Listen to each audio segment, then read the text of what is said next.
centuries ago, the most versatile and most important of all keyboard instruments, the piano, was invented. It was named by its creator a cembalo che fa il piano e il forte, a harpsichord which can produce piano and forte sounds, and naturally all the other dynamic shadings too, just as a human voice or a violin player can do. This remarkable achievement was the culmination of numerous and strenuous efforts by many craftsmen ever since the 15th century. Shortly before 1700, it took the genius of Bartolomeo Cristofori and the sponsoring Medici family of Florence to launch such an innovation. And since then, the new instrument has literally conquered the world. The ancient city of Padua in northern Italy claims Cristofori as its native son. He was baptized at Padua's San Luca Church on May 4th, 1655.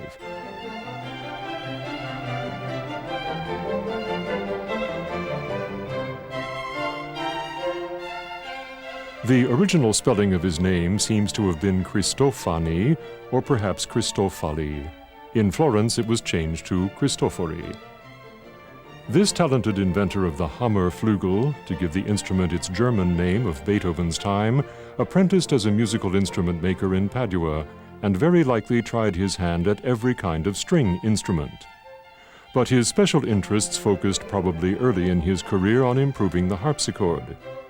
Cristofori must have thought for years about a solution of the old mechanical problem of how a cembalo could make subtle dynamic shadings. Prince Ferdinand de' Medici made the acquaintance of Cristofori at the latest in 1688. This highly musical prince of the distinguished ruling Florentine family had a reputation as a special patron of the arts. Having learned of Cristofori's efforts to improve the harpsichord, the prince invited him to join the Florentine court. Records from 1688 show that at the age of 33, Cristofori drew an income from the princely purse. His appointment as curator of all the musical instruments at the Medici court soon followed.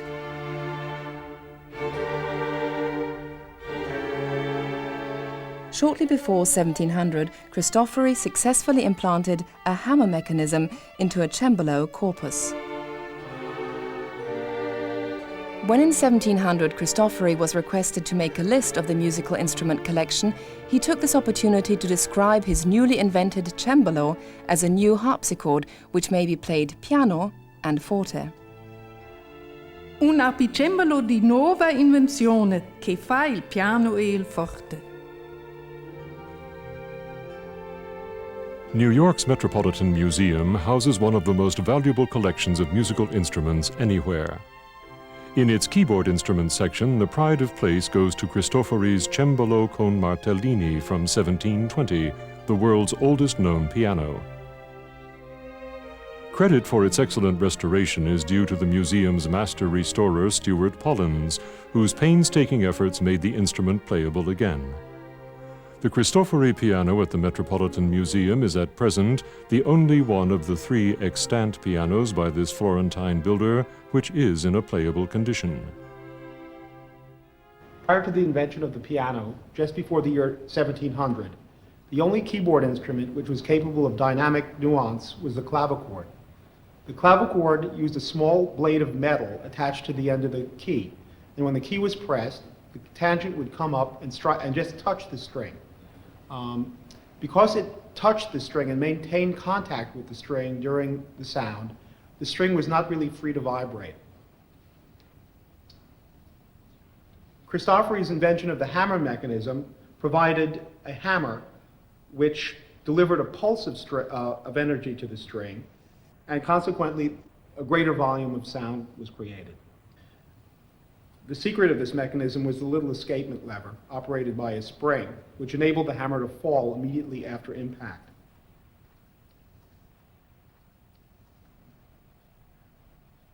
The clavichord produced a very small sound, and I'll demonstrate it now.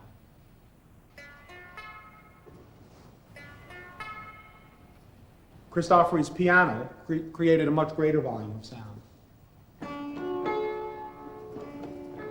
To celebrate the recent centennial of the collection of musical instruments, the Metropolitan Museum invited the pianist Paula Badura-Skoda to give a concert for the friends of the museum using the Cristofori piano restored for this occasion.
You just have heard the world's oldest preserved piano, a Hammerflügel made by Cristofori in 1720, exhibited today in the Metropolitan Museum.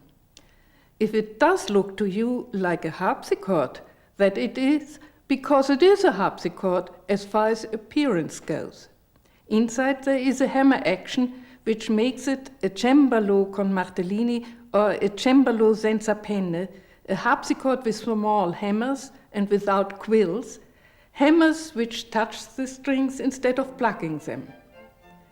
Such wing-shaped instruments in German Flügel mit und ohne Kiele or Hammerflügel or Kielflügel were being offered for sale in the local Viennese newspaper, the Wienerische Diarium of December 1725.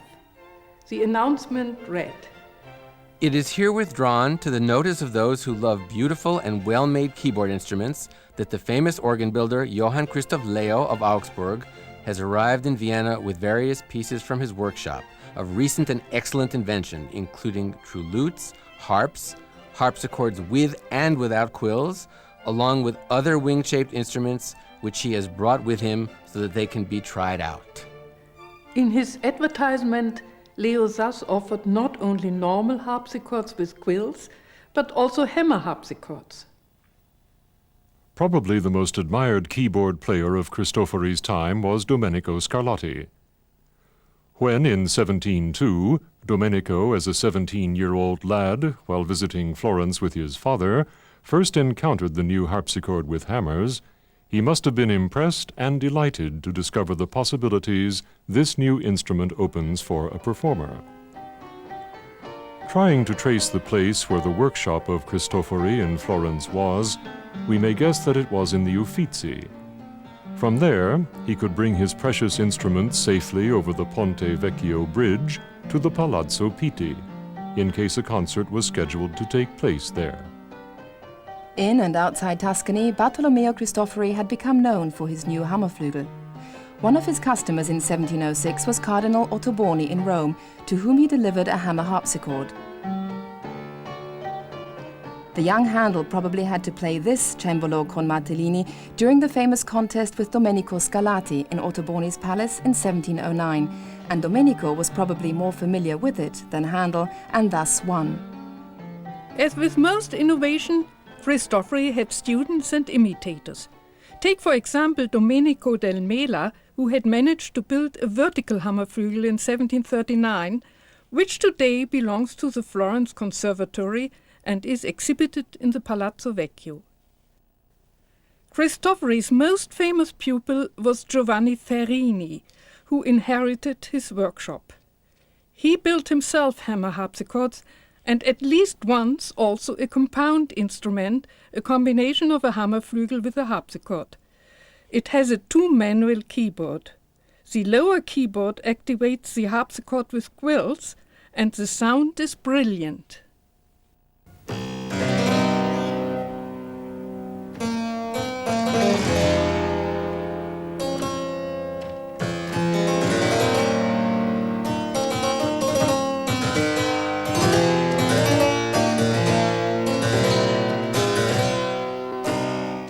The upper keyboard is connected with the hammer mechanism. Thus the instrument is combining what were essentially two different instruments. The tiny hammers of hollow curved parchment can be played only on a softer dynamic level, but with more subtle expressive shadings. This compound harpsichord allowed a sound experience which was certainly a revelation for musicians, who now quickly could switch from brilliant passages or imitated tutis, demanding a forte sound, to soft, delicate cantabile sections.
Ludovico Giustini wrote 6 sonate, which are the first known piano sonatas written expressively for the piano. Sonate da cimbalo di piano e forte, detto volgarmente di martelletti.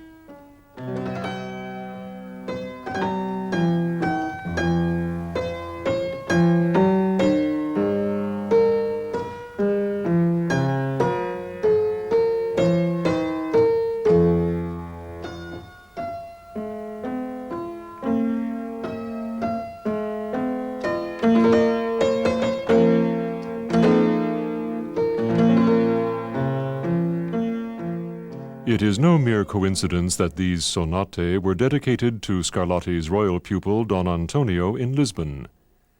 Scarlotti's other distinguished pupil there, the Portuguese princess Maria Barbara, who later became the Queen of Spain, took Scarlotti with her to Seville and Madrid, and purchased, during her lifetime, at least 5 hammer harpsichords.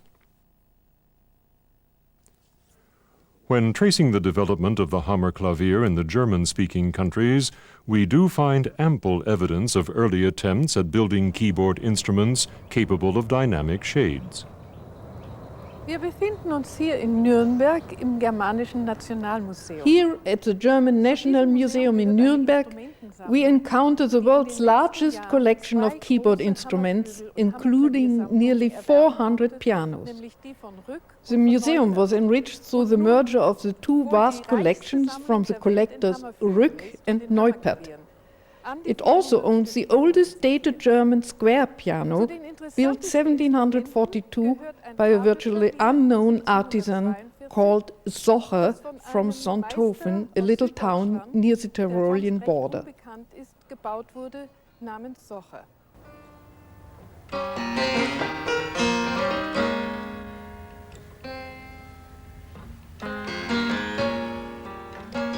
During the Baroque period, practically all keyboard instruments with strings were built in Germany by organ builders, who proudly called themselves organ and instrument makers. Sebastian Bach's friend Gottfried Silbermann signed his instruments with this title, later also Johann Andreas Stein. Born in Saxony in 1683, Gottfried Silbermann learned his craft from his older brother Andreas in Strasbourg in Alsace. He returned to his native Saxony to open his own workshop in Freiberg in 1711. While still in Strasbourg, Silbermann had built in 1704 for the dulcimer virtuoso Pantalone Hebenstreit a rather large instrument distinguished from all other dulcimers by its size and double stringing with gut and metal strings. Listen to the sound of a normal-sized dulcimer.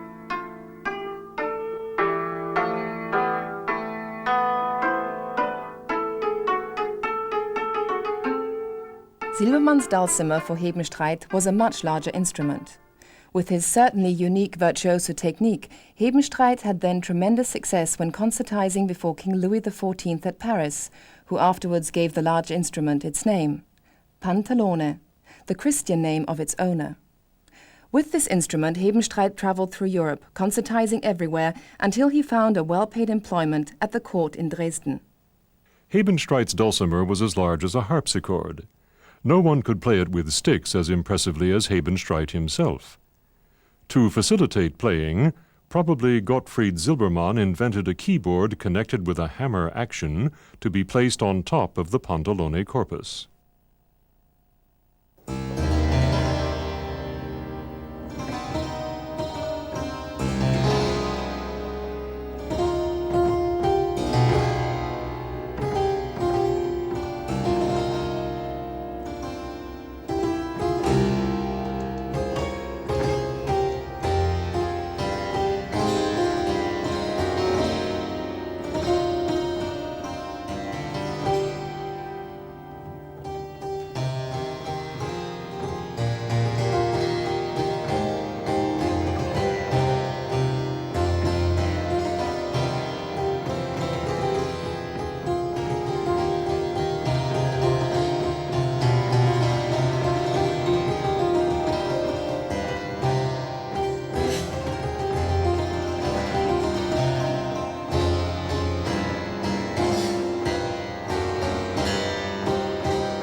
Similar instruments were then built in many small towns in Saxony around 1720 and called pantalone. They were the primitive forerunners of the piano, had metal strings and no dampers, and thus an intermingling of sounds. We have heard the instrument with metal strings, but now we have stringed it with gut strings, and this sounds now quite differently, doesn't it?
Cristofori's instruments had dampers, but no mechanism to lift the dampers. Such a device was a German innovation, inserted by Silbermann into his early Hammerflügel and found long after in square pianos. In Nuremberg is a Hammerflügel of Gottfried Silbermann. The Silbermann Flügel in the museum in Berlin, however, was made by his nephew Heinrich.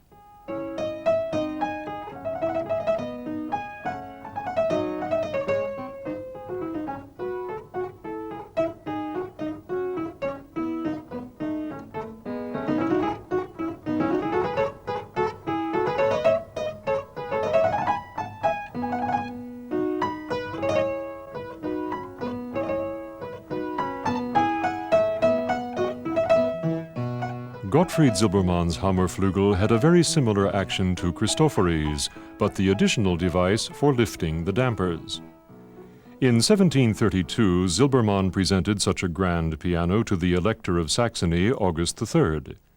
Apparently, he also brought one of these new instruments to Leipzig and named it Pianoforte, a fact which was mentioned in Volume 5 of Zeidler's Universallexikon, issued in 1733, thus being the first instance of the use of Cristofori's adjectives, piano e forte, as a noun.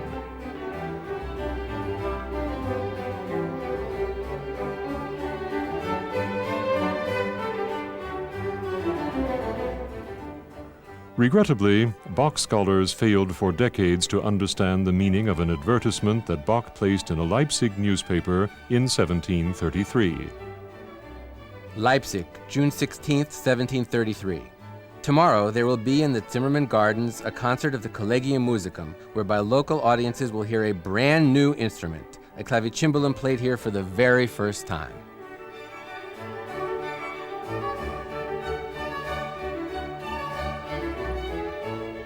Not only in Italy, also in Germany and France, the term cembalo, cimbalo, or clavecin respectively, was in common usage well into the 19th century and still applied to the Hammerflügel. When using the Italian language, even such composers as Mozart or Beethoven used the term cembalo in their manuscripts when actually referring to the piano. Sometimes both terms were linked together. According to Forkel, Frederick the Great amassed no fewer than 15 Hammerflügel from Silbermann. When J.S. Bach visited Frederick the Great's court in Potsdam in 1747, the king played a theme and requested from Bach elaborations on it. Bach improvised the composition later entitled Musicologist Opfer.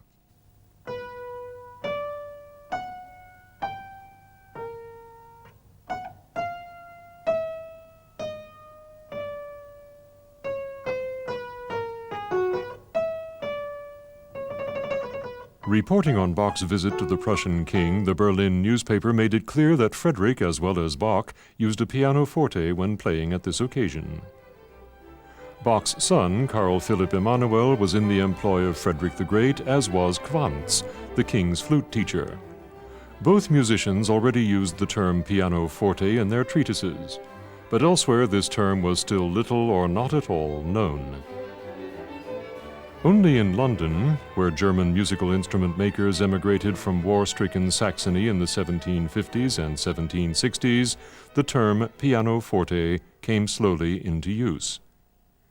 Sebastian Bach's youngest son, Johann Christian Bach, played the piano privately in 1763 and publicly from 1767 onwards. After 1760, music played on pianos was certainly more often heard than hitherto believed. In Vienna's Imperial Court archives, an entry can be found from 1763 confirming officially that public concerts on a fortepiano took place in March and in May at Vienna's Burgtheater. Thus, contrary to common belief, the first documented public concerts on pianos took place in Vienna and not in London. The third most important craftsman after Cristofori and Silbermann to play a role in the development of the piano was Johann Andreas Stein, Leo's successor in Augsburg. Born in 1728 in Swabia, he learned his craft as an organ and instrument builder mainly at the Silbermann workshop in Strasbourg before starting his own business in Augsburg. Mozart admired Stein's Hammerflügel when he came to Augsburg in 1777 and wrote to his father in glowing terms a famous letter about these instruments. One can easily appreciate Mozart's enthusiasm when listening to a Stein forte piano.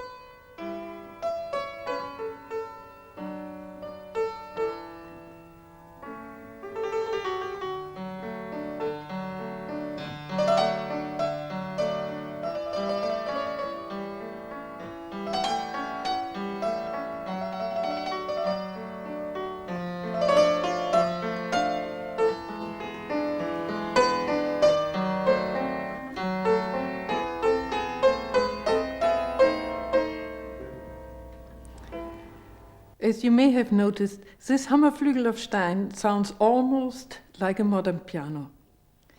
In the last quarter of the 18th century, the progress in the development of the piano was constant and universal, with better and better examples being turned out by craftsmen, chiefly in Vienna, Paris, and London.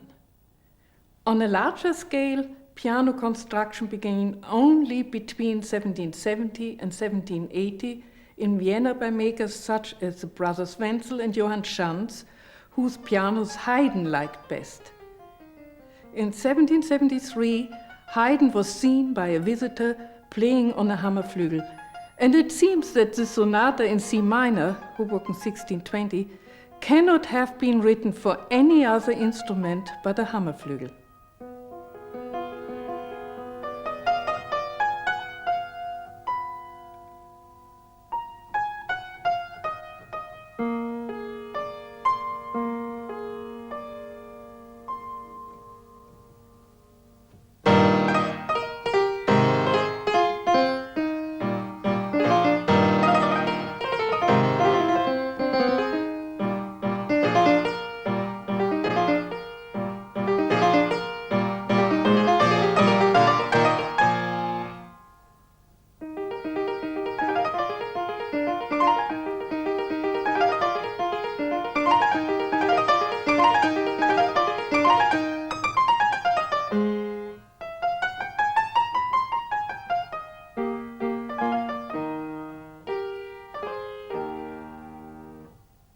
Viennese craftsmen built instruments with an action, the so-called Viennese action, allowing for an especially subtle refinement. During the 1780s and 1790s, more than 50 workshops were already opened in Vienna, due to the fact that Emperor Joseph II abolished guild restrictions. By around 1800, there were more than 100 piano makers active in the imperial city. In Vienna in the 1780s, Anton Walter became the most successful builder. His pianos gave out voluminous sound. Mozart ordered one from him probably in 1782. It is the same instrument which is today exhibited in the house in Salzburg, where Mozart was born. Mozart had been trained as an organist in Salzburg in his youth, and that is probably the reason why he ordered later in Vienna a second instrument from Walter, a forte piano pedale, which was placed underneath the Hammerflügel. In an announcement of one of his concerts, Mozart cited as a special attraction the use of this additional instrument, the forte piano pedale. In the score of his piano concerto in D minor, Köchelverzeichnis 466, Mozart notated the following. All these notes can be played only on a piano combined with a pedal instrument. Unfortunately, Mozart's own pedal piano is lost, and no original instrument from the 18th century is known to us, only some from the 19th century.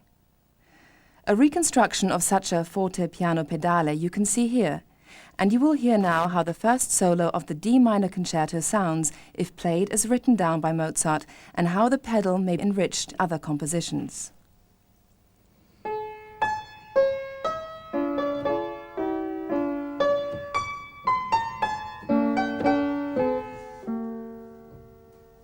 Now I play the end of this passage the way it is usually done.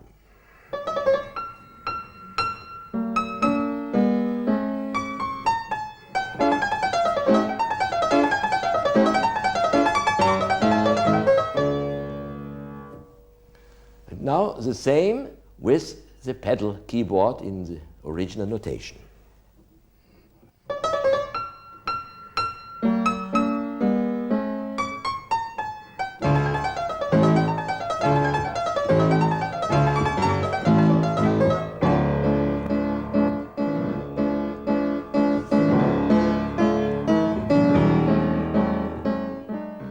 trained organist can do much more with this pedal instrument, especially in free fantasies.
Original master instruments of Mozart's time are seldom in such good condition that they can be played in concert.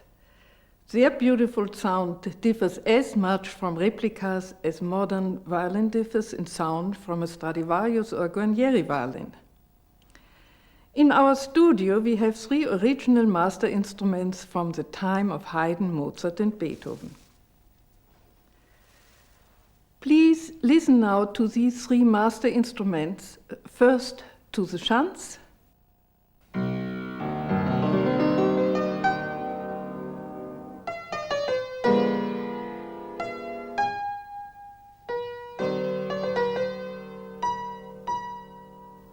And now the piano of Anton Walter.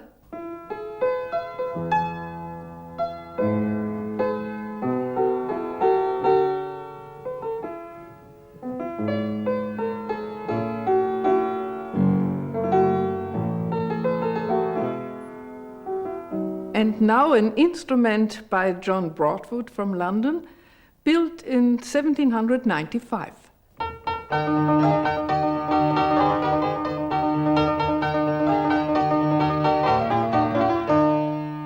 Now you will hear the 3 master instruments in Mozart's Piano Concerto for 3 pianos, K 242 in F major.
Cristofori's pianos had dampers, but no device to lift the dampers.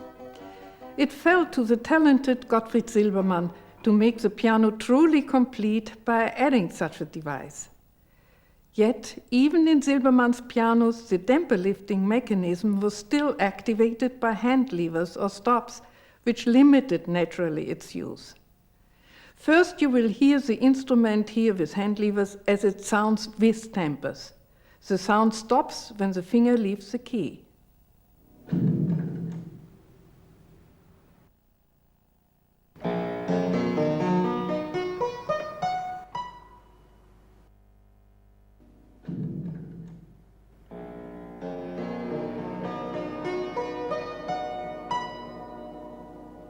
Now listen to the first prelude of Bach's Well-Tempered Clavier, first with tempers, that means dry, and then with the lifted tempers.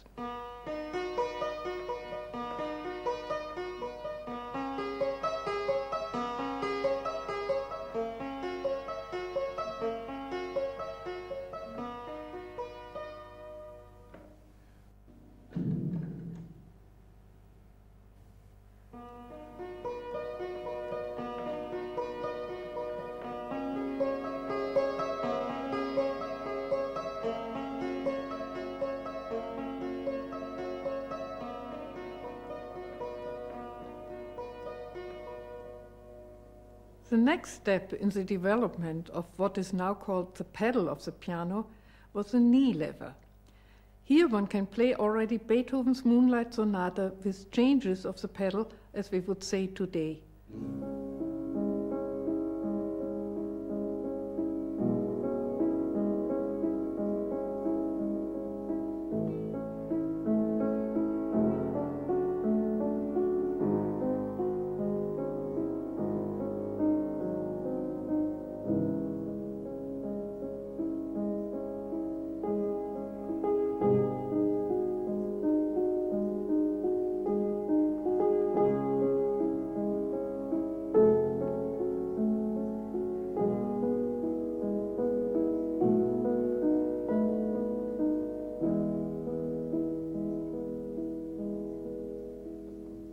In England, pianos were built already from the 1790s on with pedals instead of knee levers, which soon was imitated on the continent.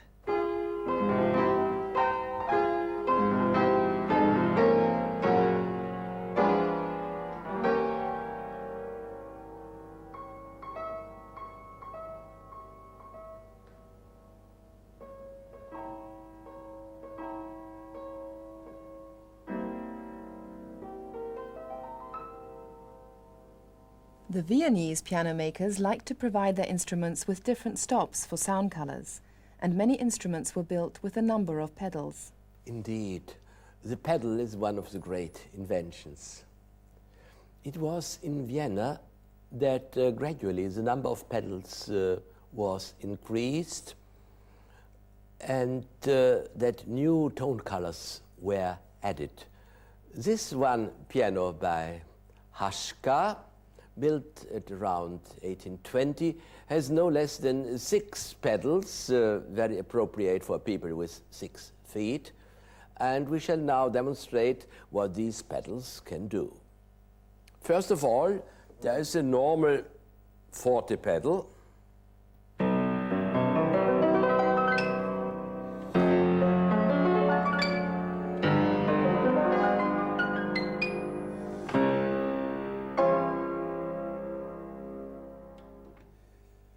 Then, like on every modern piano, there is a shifting pedal which renders the sound more delicate.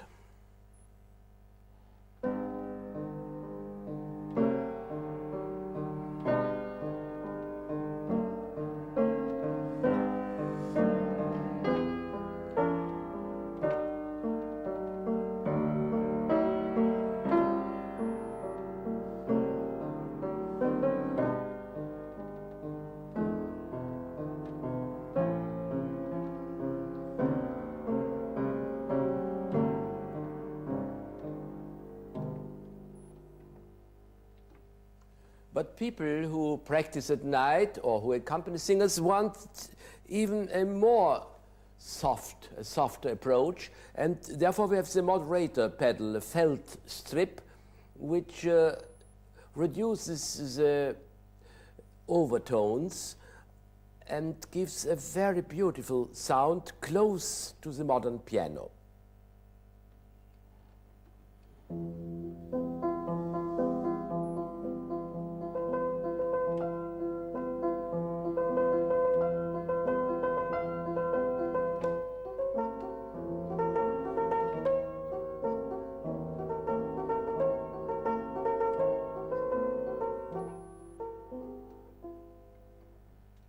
There is even a more soft pedal, excuse my bad English. This is when you want to play after midnight, which makes a sound as soft as butter. I don't know whether our recording will render this well. Let's try.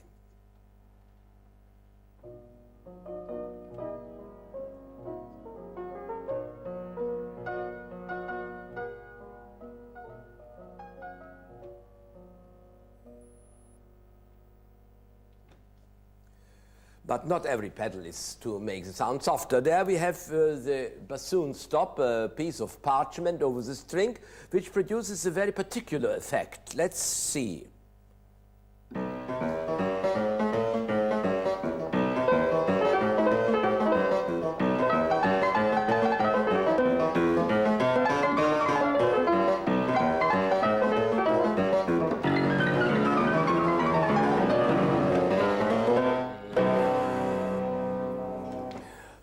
Not quite contemporary, but the most popular of them all was the percussion pedal or the Turkish stop, which we could use, for example, in Mozart's Turkish March.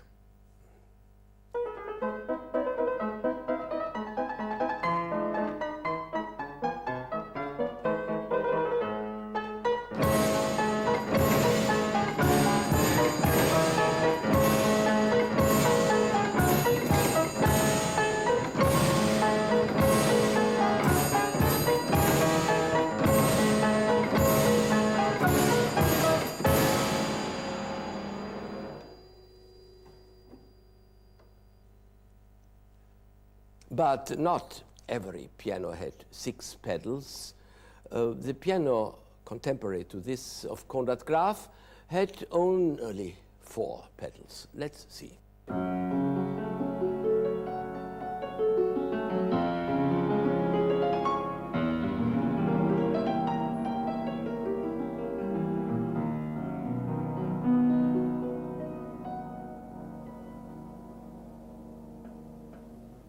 On this instrument from Broadwood, built in 1817, you see only 2 pedals like on modern pianos. However, there is a special feature which unfortunately is lacking today on our modern pianos. The right pedal is split in the middle, which means that the device to lift the dampers can be activated for the discant and the bass register separately. This makes it possible for the pianist to play easily the left-hand staccato and the right-hand legato, or vice versa.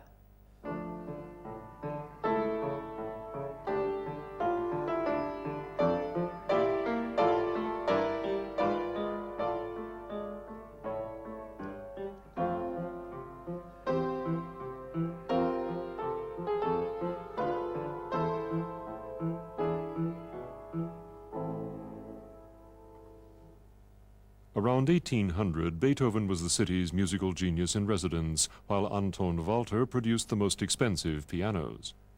Not only Mozart, also Beethoven preferred for his concerts forte pianos made by Walter. To Beethoven's dismay, Walter wouldn't give him a piano free of charge, as all the other piano builders had offered to do. Here we have 2 of the most beautiful 5-octave pianos in the world. A piano of Johann Schanz, a piano of Anton Walter, 2 of the most famous, perhaps the most famous, out of the around 100 important builders in Vienna around the turn of the century. There's a letter from Haydn to a dedicatee of one of his sonatas saying, "Don't buy a Walter.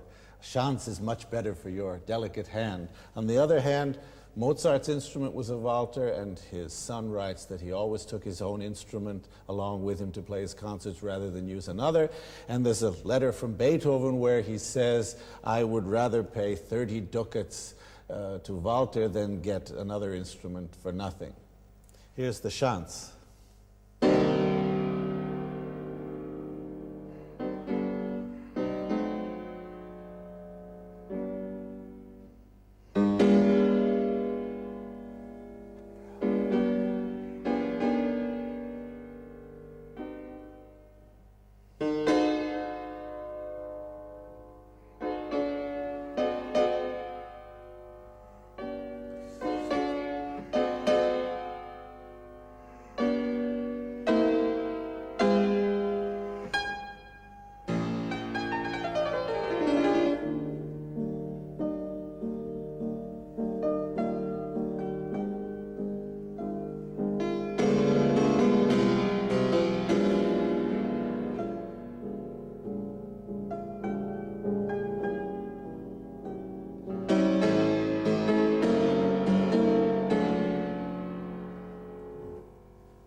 and the Walter.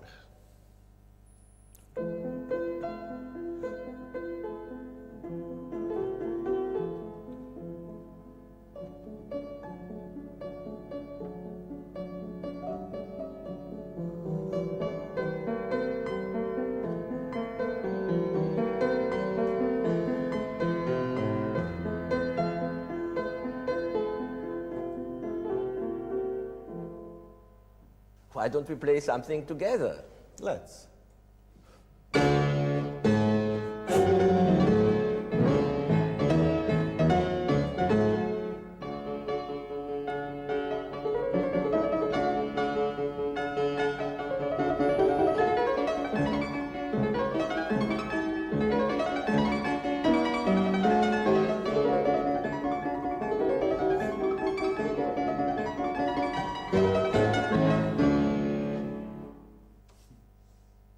Around 1820, pianos by Walter and Chance were already old-fashioned. By then, the most famous Viennese piano maker was Conrad Graf. The pianist Ignaz Moscheles, who was used to play Broadwood pianos, wanted to borrow Beethoven's piano when coming to Vienna, but found it in need of repair.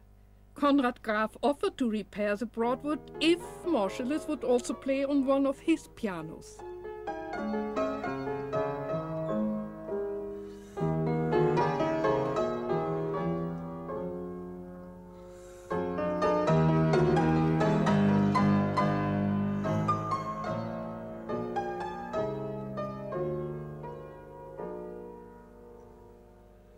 The sound of an early 19th century Broadwood. And this is the sound of a Graf.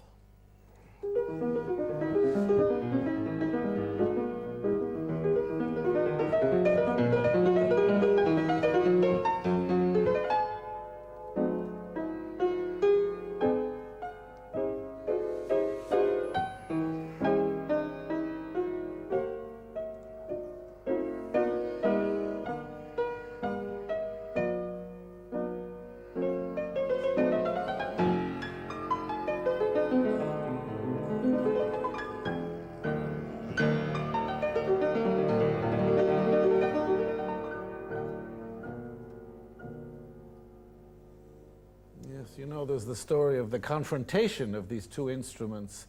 The pianist Moscheles in 1823 wanted to show the Viennese public the virtues and the beauties of these English pianos and got Beethoven to lend his own Broadwood and got Conrad Graf to put it in order and gave a concert on which the first half was played on the Graf and the second half on the Broadwood. And apparently the Viennese public, they retained their allegiance to the Viennese instrument. Yes, but suppose that concert had been in London. Yes, it might have come out quite the other way. Well, let's start something and play the same work alternately on both pianos, and let's see what our audience will decide. Shall I start? You start. Okay.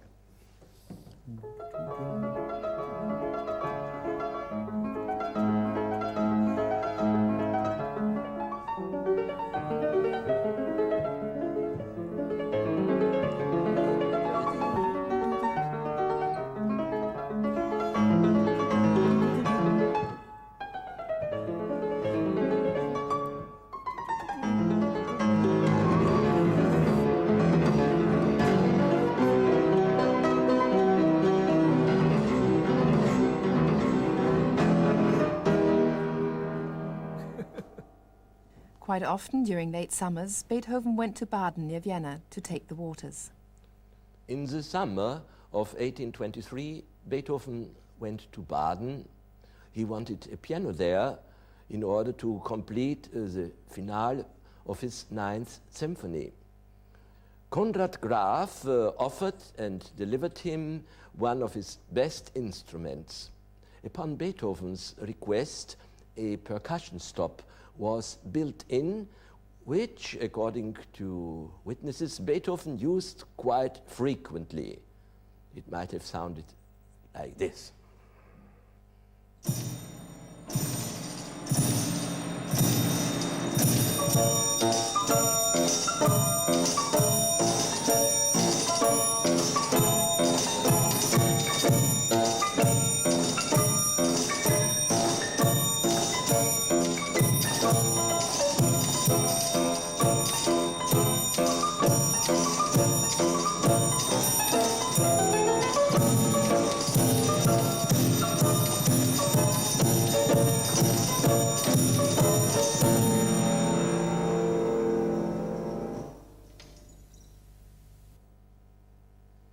this piano sounds particularly beautiful in the soft cantabile pieces, like the slow movement of the Hammerklavier Sonata.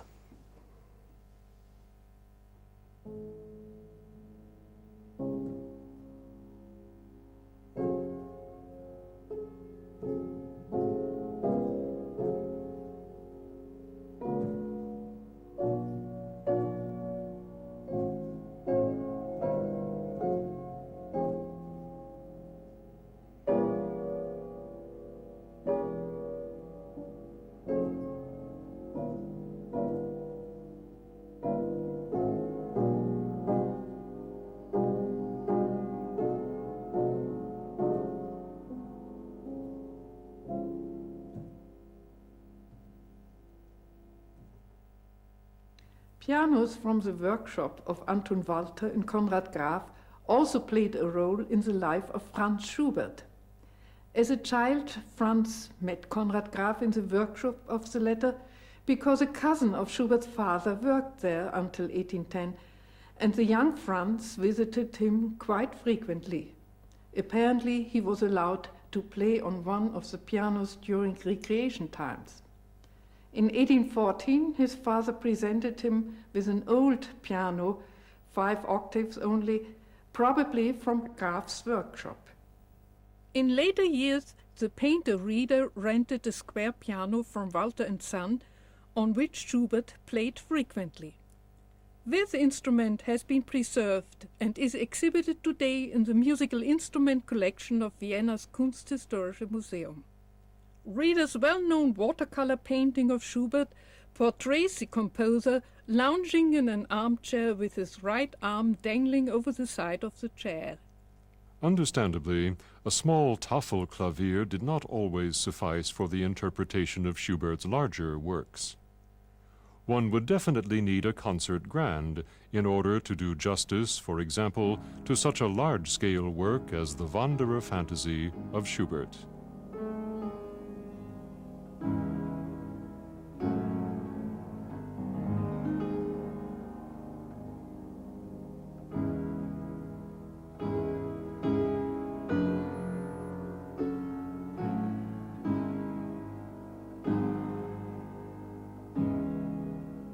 Among the famous visiting pianists adored by the Viennese audience was Clara Schumann.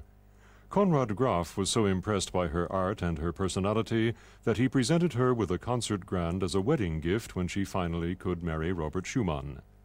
This instrument later came into the possession of Brahms, who left it to the Gesellschaft der Musikfreunde in Vienna. Unfortunately, it is not playable anymore. Another fine concert grand by Michael Schweighofer, one of the most successful among the more than 200 piano makers working in Vienna around 1840, is in better condition. With this instrument, Schweighofer won a gold medal for excellent workmanship at the World Exhibition of 1845. The warm and romantic sound of a Schweighofer piano is ideally suited for romantic music.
A new phenomenon named Frédéric Chopin made his indelible mark on the musical scene around the same time as Schumann. Having learned to play and to love the piano in Warsaw in his formative years, he composed later nearly exclusively for this instrument. In Poland, he probably used a piano with a Viennese action. When he gave his first concerts in Vienna in 1829, he had no difficulties playing a concert grand from Konrad Graf, whose fine qualities and tone he praised in a letter to his parents. In Paris, on the other hand, Chopin owned a Pleyel piano, which is now in the possession of the Chopin Institute in Warsaw. Another piano on which Chopin liked to play in Paris was made by Erard. At present, it's in the Germanisches Nationalmuseum in Nuremberg.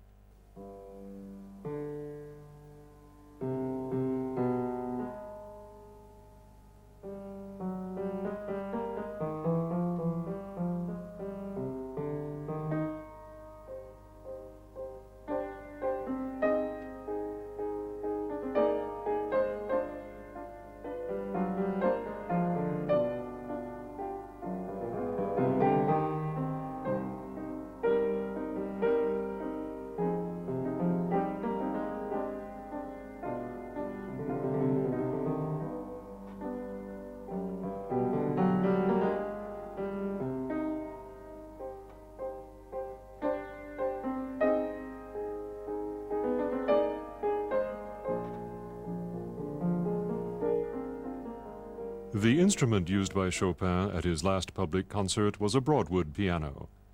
Concert grands of Broadwood had gone through a considerable change since 1817 and were more romantic in sound.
Franz Liszt, without doubt, was the greatest genius among all pianists. As a child prodigy, he gave his first public recital at the age of 9 in Bratislava, a Hungarian city at that time. Studying afterwards with Czerny in Vienna, he played one a year later before Beethoven. Brought to Paris by his ambitious father another year later, Liszt was launched on a stellar career as a piano virtuoso there, playing in all important salons. He mesmerized society women, who literally threw themselves at his feet, and paved his truly international career across Europe. His powerful playing style wrecked more than one of the delicate wooden pianos, causing the industry to come up with more durable materials for frames and strings. When Liszt gave a concert, he often had more than one piano placed on stage, so that he could change the instrument when strings broke or the tuning did not hold. So piano companies came up with the innovation of iron bars, and later with the copies of the American invention of metal frames for the pianos. Listen now to one of Liszt's powerful compositions, the second Hungarian Rhapsody, played on a Bersendorfer from 1870, constructed only with iron bars and not yet with a metal frame.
Simultaneously with Liszt's appearances in Europe, in the New World a pianist named Gottschalk, who had been trained in Paris, was giving concerts using a concert grand by the Chickering Company of Boston.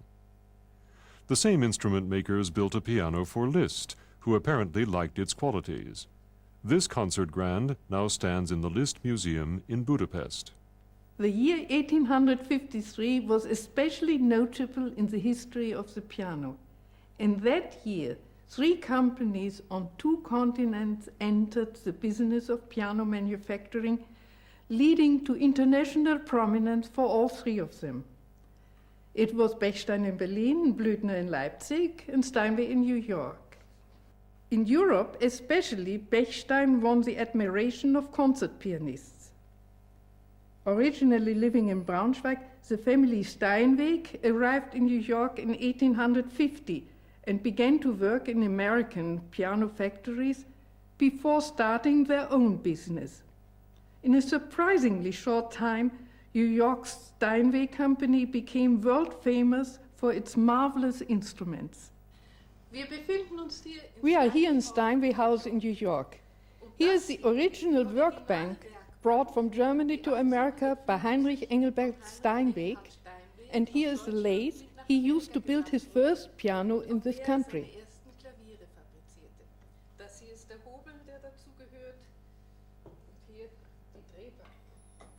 We have today the great privilege and honor to be received by the great-grandson of the founder of the Steinway Company, Mr. Henry Steinway. It is a great pleasure for us. Leider kann ich nicht alles auf Deutsch sagen, ich muss auf Englisch. Wir sind hier so lange Zeit. The Steinways arrived in 1850, and they, at that time, started to work for other manufacturers to learn American methods and study piano production. And in 1853, when they started, they made the improvements using the iron frame and the overstringing, along with several improvements of their own, which made a better square piano. The square piano, Tafelklavier, was the staple of commerce in the United States and remained the steady product of the use in the home long after it had fallen into disuse in Europe, up until the 1880s. And it was largely due to Steinways later on that improved uprights, which could stand the severe climatic conditions of the United States, were made, which eventually replaced the square in the 1880s. Of course, all these improvements that Steinway made were included in the grand piano and eventually became known as the Steinway system, and all pianos are made more or less on that method today. Around 1880, the Steinway Company sent Liszt a Steinway Concert Grand piano as a present. Liszt thanked them and praised the instrument enthusiastically. The Metropolitan Museum owns a Steinway concert piano from about the same time. You will hear now an intermezzo by Johannes Brahms from his Opus 118 being played on it.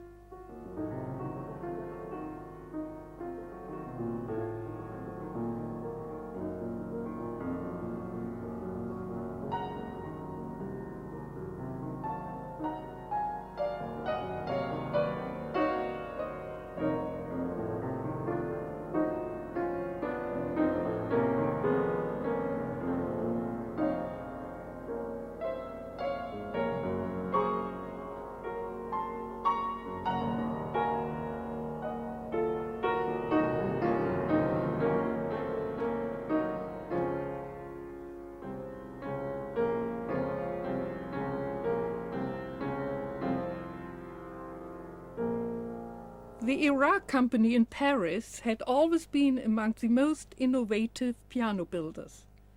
Here you see a double piano, similar to Stein's vis-à-vis flügel of 1777. Towards the end of the 19th century, Thomas Edison invented the phonograph. This made it possible to retain for posterity an improvisation on the piano that, until then, was mostly at the mercy of human memory, once played and heard. Another invention prior to that concerns the so-called player piano, an instrument which reproduced music with the help of a perforated paper roll and a pneumatic mechanism which later became an electric one. It soon became immensely popular in America. At one time, more of these automatic instruments were built there than traditional pianos. In Europe, the phonola made by Hupfeld in Dresden was invented. In these mechanical pianos, a player could override some of the built-in facilities at will, such as tempo and the dynamic level. And then the more refined Welte Klaviere came into use. No less a composer than Edvard Grieg played his lyrical Butterfly Suite, Opus No. 4, on a perforated paper roll which is still in existence.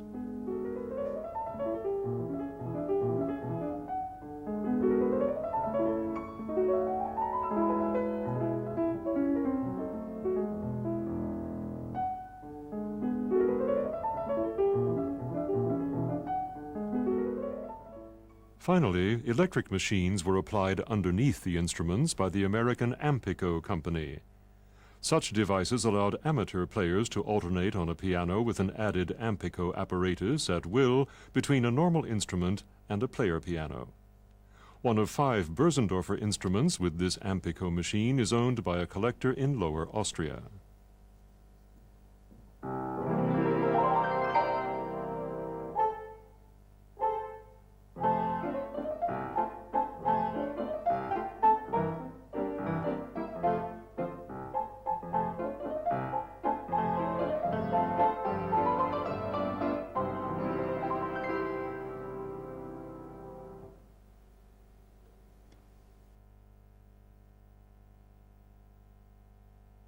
Now let us listen to a composition entitled Papillon, composed and played on a perforated roll by a well-known performer in his days, Moritz Rosenthal.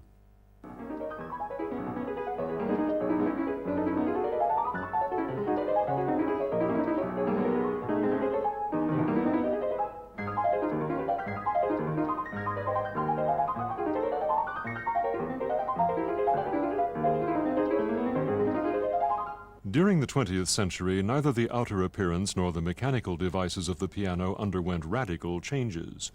What did change, though, was the size of concert halls and the general idea of the perfect piano sound.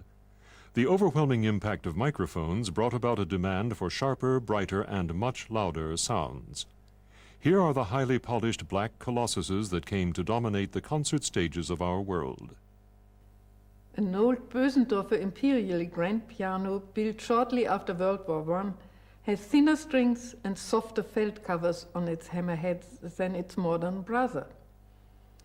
Much softer sounds can be produced on it than on the Bösendorfers of today.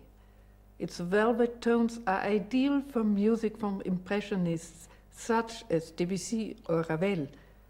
Listen to the former's Clair de Lune or Moonlight composition.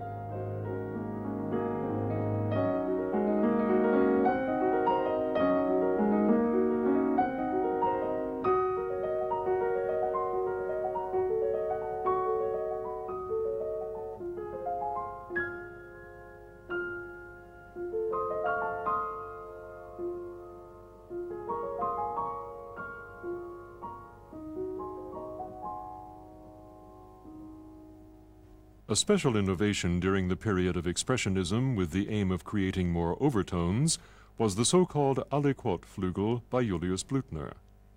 Here the extra strings are not directly hit by the hammers but made to sound independently, enlarging the sound of the overtone row, so that a special lingering sound effect may be produced.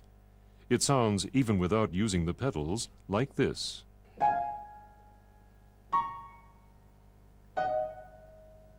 To stay with Debussy's impression of clair de lune, or moonlight piece, the listener will get the impression of a musical halo forming around the moon, thanks to the special lyrical timbre effects of the aliquot strings.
The piano of Blüthner can really be made to sing, which is the highest accolade that can be accorded to an instrument.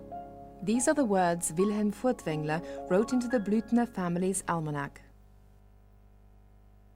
Around the turn of the century, successful piano companies used to erect their own concert halls. In Berlin and London, Karl Bechstein built such halls. The one in London is still used today under the name Wigmore Hall, and so are the Saal Pleyel and the Saal Gaveau in Paris. The Bersendorfer Hall stood on Herrengasse in central Vienna and ranked for half a century as the most frequented concert hall for piano and chamber music recitals, while the owner, Ludwig Bersendorfer, became a well-known, popular figure in Vienna. The old concert grands of Debussy's time produced a magical sound which more beautifully depict the impression of a sunken church in Debussy's La Cathédrale Engloutie than the pianos of today.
Vienna's Bersendorfer company was smaller than either Steinway or Bechstein.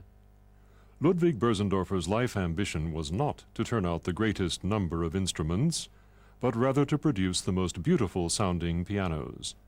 He tested personally every piano that left the factory. The degree of truly handmade quality and special sound and timbre control led to the reputation of Bersendorfer's concert grands as being the Rolls-Royce among the pianos.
During the 1920s and the 1930s of our century, the piano reached the pinnacle of its popularity. As long as silent movie pictures were offered to the general public, piano players provided the background music as well as the sound to the movies. Afterwards, the piano began being gradually displaced by radio and recorded music, which eventually became the chief source of musical entertainment.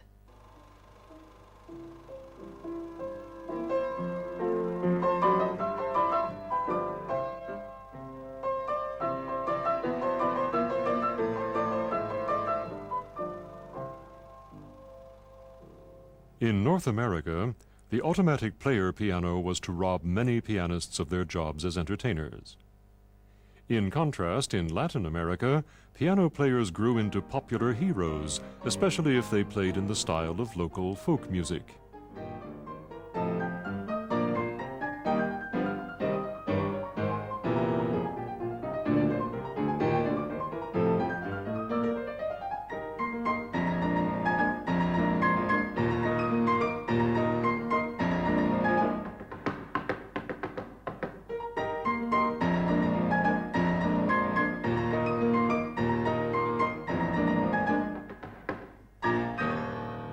The piano was also of great importance in shaping jazz.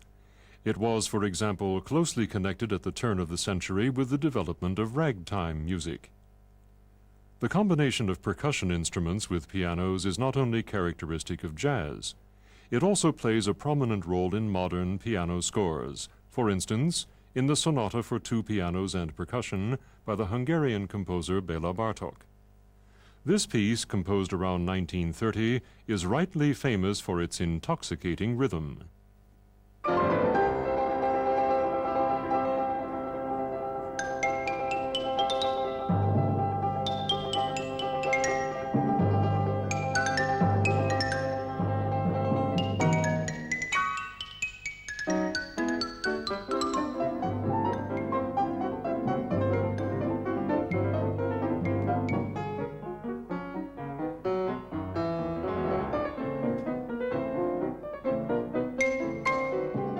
New innovations in piano building occurred once more in the 1930s.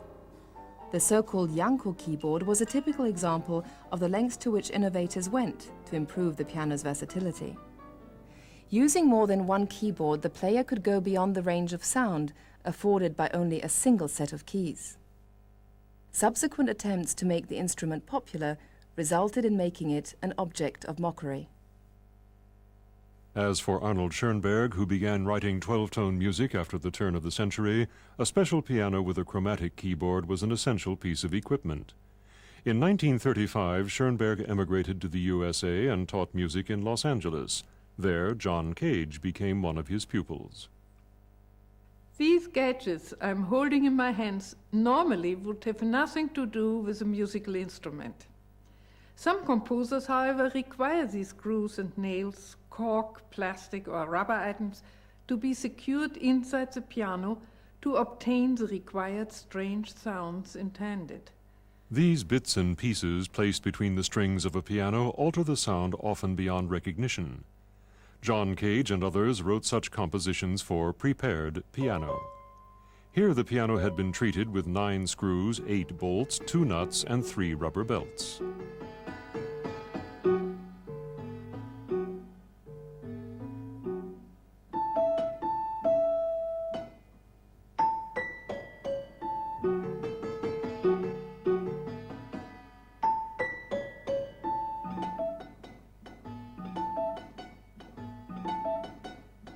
Alas, those robust experimentations ultimately led to an artistic dead end. Then there were the avant-garde efforts called aleatoric and cluster music style. The latter produced dissonant sounds in clusters.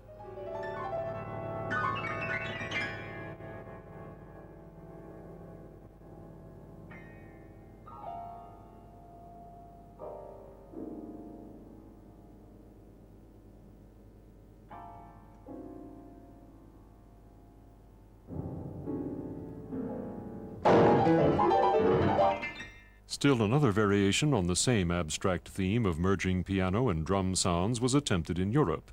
Sometimes the keyboard isn't used at all. One is advised to wear a protecting mask when commencing to play this piece, or one of the steel strings, which often snaps, could hurt the player in the face.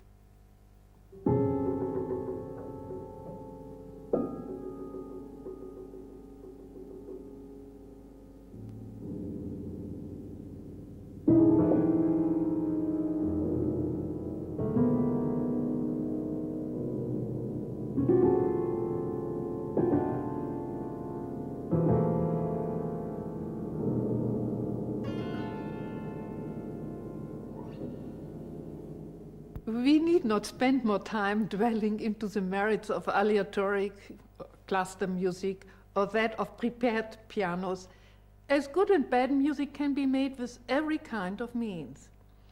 Yet, for the lover of the piano, it does matter if the favorite instrument is brutalized or if it is made to sound ugly. Other innovations show how hectic the life of a pianist may be.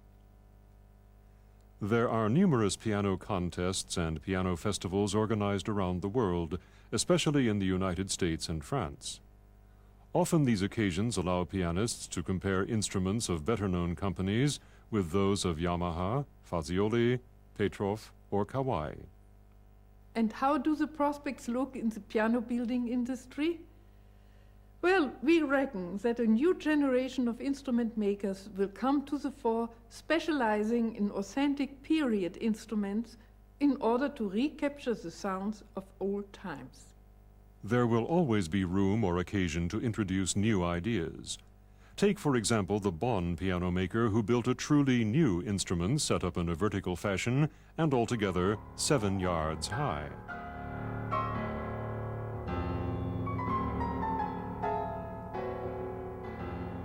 One may guess that it won't become a mass product.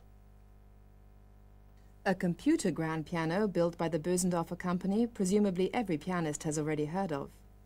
Where does the difference between a normal Bösendorfer grand and this enhanced computer grand lie?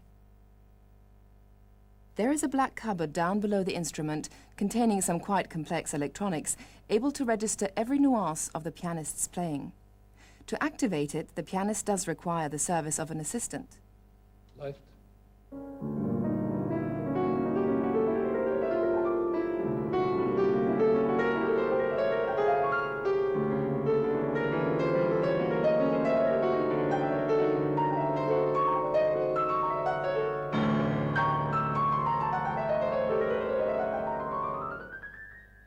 And now the reproduction, and I am sure you will not notice any difference in sound.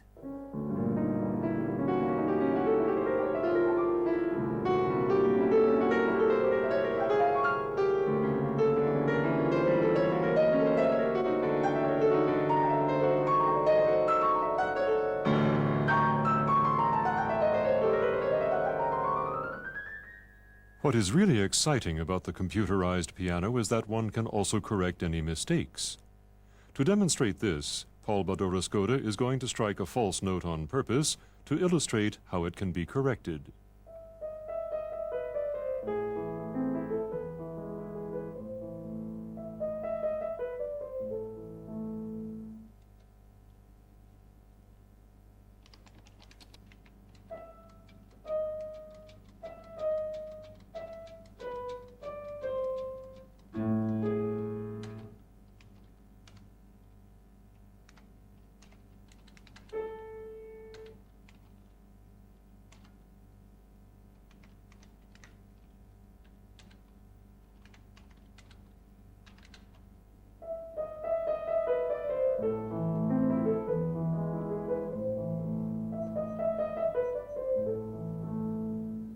What is more, with the help of the computer, one may accompany oneself on the instrument, in effect doubling the pair of hands one has been given.